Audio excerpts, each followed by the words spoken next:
राजस्थान के भौतिक प्रदेश। अब दोस्तों ये भौतिक प्रदेश होता क्या है? भौतिक प्रदेश होता क्या है? तो राजस्थान के भौतिक प्रदेश को 4 भागों में बांटा गया है। कितने भागों में? 4 भागों में। और 4 भाग है कौन कौन से? देख तो आपको पता होगा, पर्वतीय पाठ जो अरावली के नाम से जानता पर्वत है। पर्वत से छोटा नीचे क्या होता है? पठारी, जिसमें हाड़ौती पठार मुख्यतः। तीसरा मैदानी,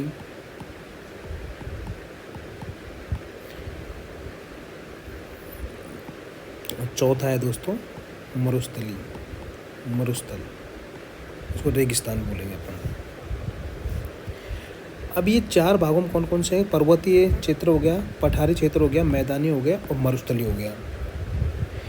अब कोई एग्जाम आपसे सीधा पूछा जाएगी कि राजस्थान के भौतिक प्रदेशों को कितने भागों में बांटा गया है, वो 4 भागों में। RS के एग्जाम पूछा जाए तो उसमें आप लिखेंगे 4 भागों में, मुख्यतः पर्वतीय, हाड़ौती पठारीय, मैदानी और मरुस्थल।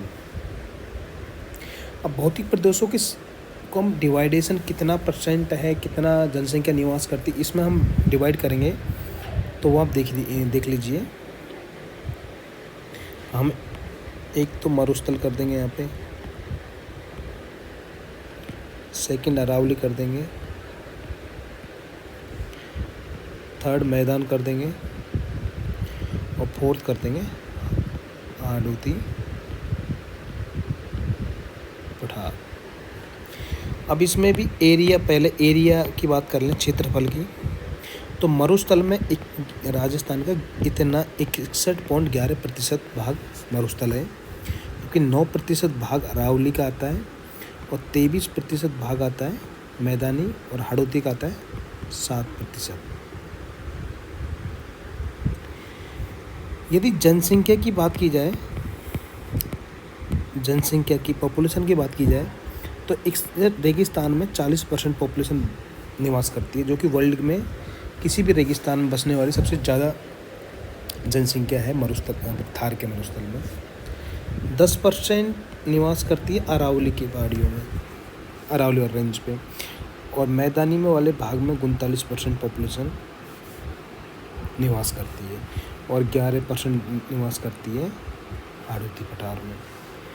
अब इसमें कितने ज़िले आते हैं? इसमें ज़िले की बात की जाए, ज़िले दोस्तों 12 ज़िले तो आते हैं मरुस्थल में। अरावली में आते हैं 13 ज़िले और 10 ज़िले आते हैं अपने मैदानी में,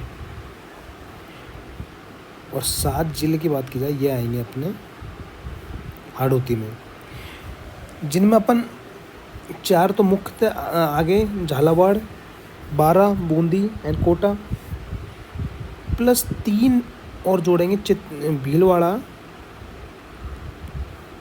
प्रतापगढ़ और चित्तौड़गढ़। अब इनकी एक जलवायु की बात की जाए, यहाँ पे जलवायु तो दोस्तों यहाँ रहेगी शुष्क, रेगिस्तान में शुष्क जलवायु पाएगी, आपको पता है। उसके बाद में अरावली में उप आर्द्र पाई जाएगी। उसके बाद मैदानी में कौन सी पाई जाती? आर्द्र, कछारी आर्द्र बोल देते हैं इसको, कछारी आर्द्र। और यह हाड़ौती वाले भाग में आई अति आर्द्र, मतलब बहुत ही ज़्यादा आर्द्र, ह्यूमिडिटी बहुत ज़्यादा हो गई यहाँ पे। अब अपन इसका थोड़ा सा डायग्राम बना लेंगे राजस्थान का।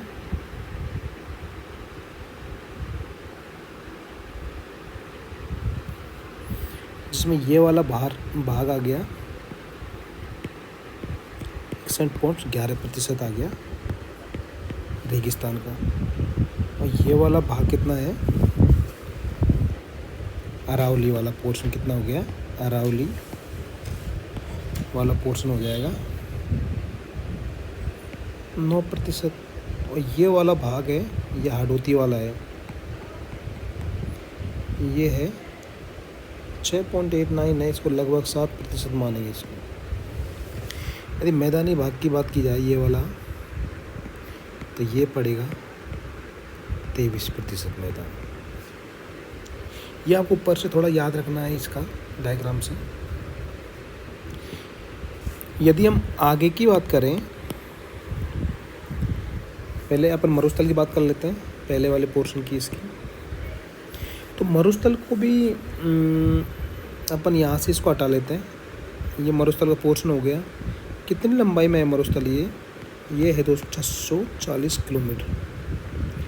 चौड़ाई इसकी आधी लगभग 310 किलोमीटर, और औसत ऊंचाई इसकी 100 से 200 मीटर औसत ऊंचाई।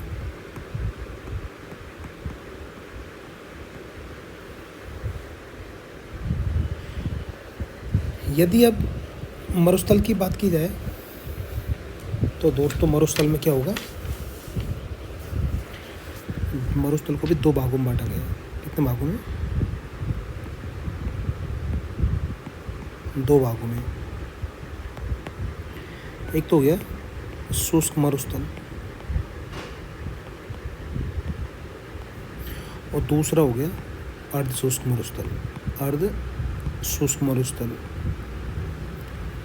इसमें बारिश होगी 0 से 25 सेंटीमीटर तक बारिश होगी यहाँ पे, और यहाँ पे 25 से 50 सेंटीमीटर तक बारिश होगी।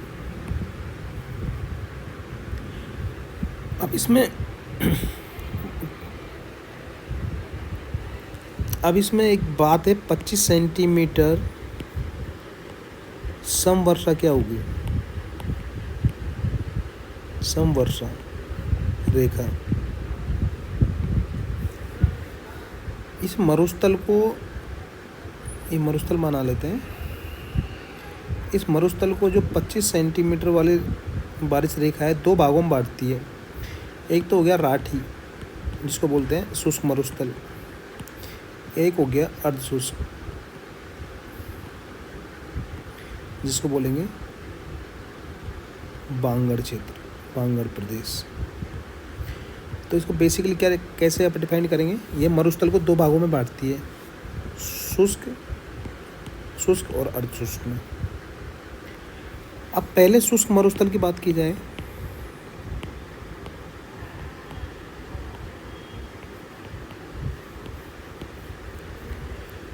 यदि 25 सेंटीमीटर वर्षा से कम वाला क्षेत्र है, फिर भौतिक प्रदेश बोलेंगे उसको, अपन उसको संज्ञा देंगे शुष्क मरुस्थल।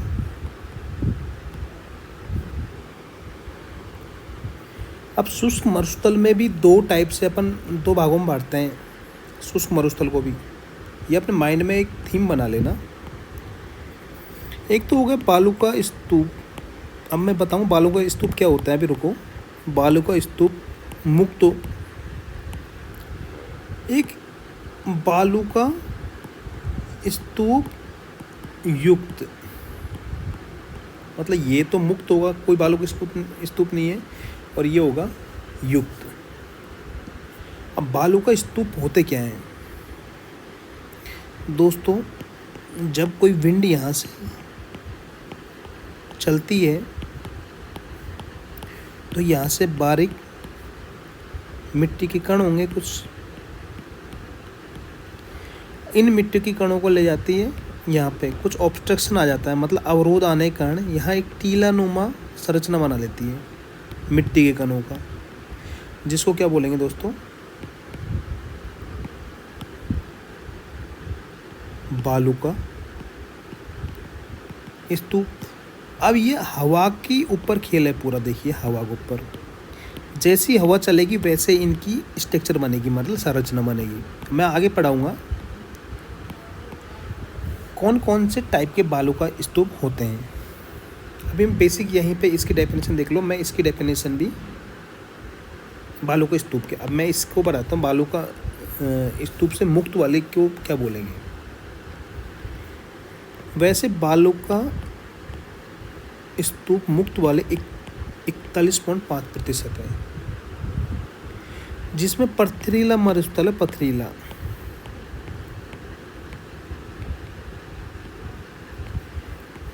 अब पथरीला मरुस्थल आपके मन में आया, पथरीला मरुस्थल होता क्या है? एक चीज़ बता देता हूँ आपको मैं अभी एक फ़ोटो ऐड करके। 1 मिनट रुकिए।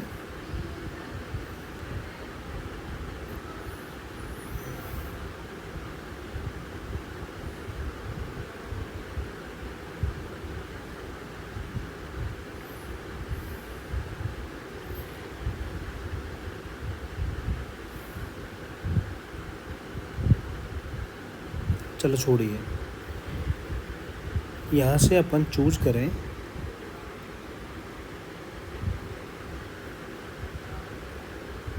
चलो नहीं आया। जो वहाँ पे रेत नहीं है, वहाँ पे क्या है दोस्तों, मिट्टी और कुछ पत्थर हैं। तो इस क्षेत्र को बोलेंगे पथरीला मरुस्थल, और इसको एक और नाम देते हैं। पथरीला मरुस्थल का एक उदाहरण है, उसको बोलेंगे हम्मादा। इसको रट लेना, हम्मादा। हम्मादा किसको बोलेंगे? पथरीले मरुस्थल को ही हम्मादा बोलते हैं। अभी इस क्षेत्र में कुछ मुख्यतः ज़िले आते हैं जो पथरीले रेगिस्तान है, जिसमें बालू का स्तूप से, जिसमें जैसलमेर से आता है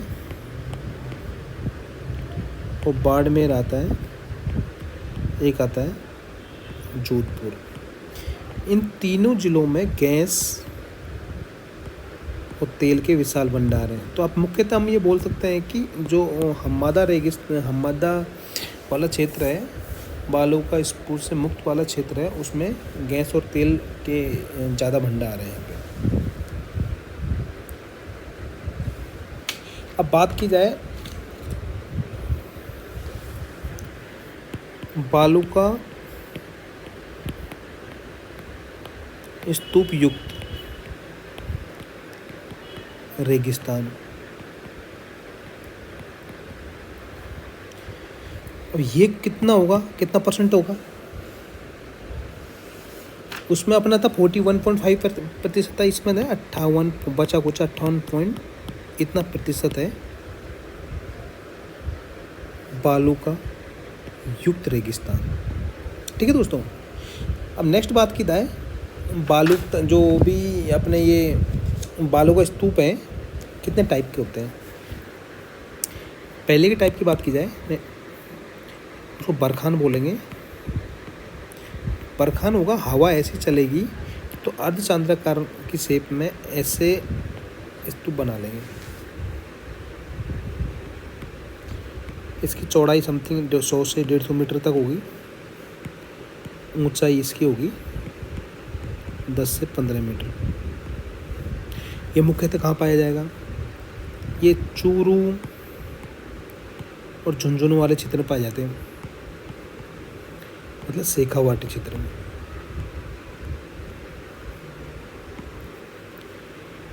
एक होता है जो अनुप्रस्थ। कौन सा? अनुप्रस्थ। अनुप्रस्थ क्या होता है कि हवा के परपेंडिकुलर डायरेक्शन, मतलब समकोण पे जो बालू का स्तूप बनेंगे उनको बोलेंगे अनुप्रस्थ। ये दोस्तों मुख्यतः बाड़मेर और जोधपुर में पाए जाते हैं ये वाले। एक होता है अनुदैर्घ्य।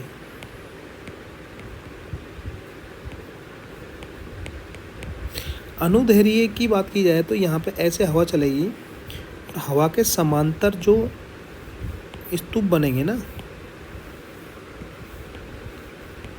उनके बोलेंगे अनुदैर्घ्य स्तूप। अब एक मैंने अभी बताया था हम्मादा। हम्मादा होता क्या है दोस्तों? हम्मादा क्या होता है? ऐसे स्ट्रक्चर का होता है।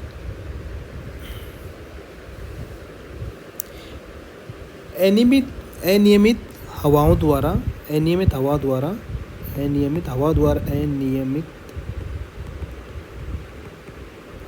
बनता है ये हम्मादा।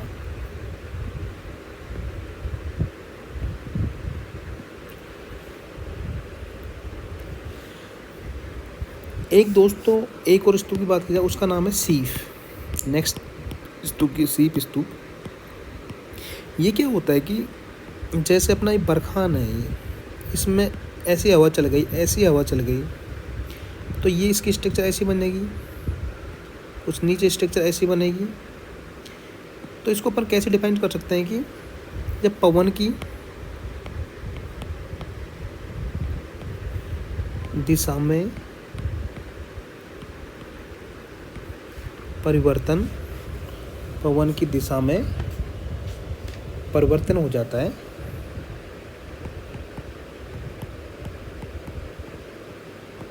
तो भुजा का आगे बढ़ जाना, भुजा का आगे बढ़ जाना, एक भुजा का,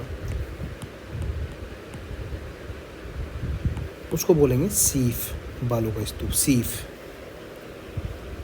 अब दोस्तों आगे की बात की जाए,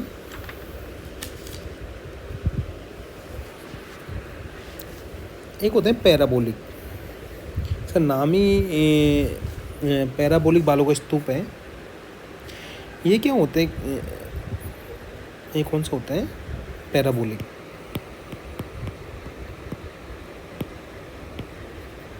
सॉरी,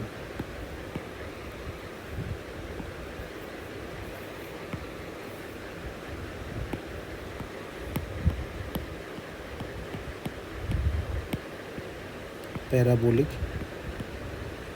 स्तूप। ये क्या होते हैं दोस्तों? जब बरखान वाला है ना, बरखान तो ऐसे बनता है अर्धचंद्राकार शेप में, हवा ऐसी चलती है। यदि इसकी स्ट्रक्चर उल्टी बन जाए बरखान के अपोजिट में, तो उसको बोलेंगे, ये पवन चल रही है, पैराबोलिक।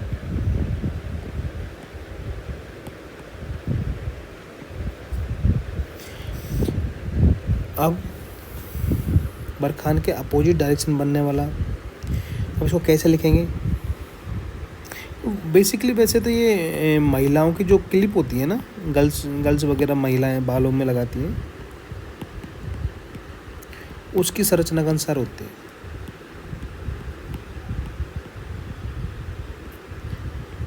तो ठीक है दोस्तों, ये अपना आज हो गया राजस्थान के भौतिक प्रदेश। हम इससे अगले टॉपिक कल स्टार्ट करेंगे, जिसमें ये हम्मादा है जो मैंने आपको बताया था।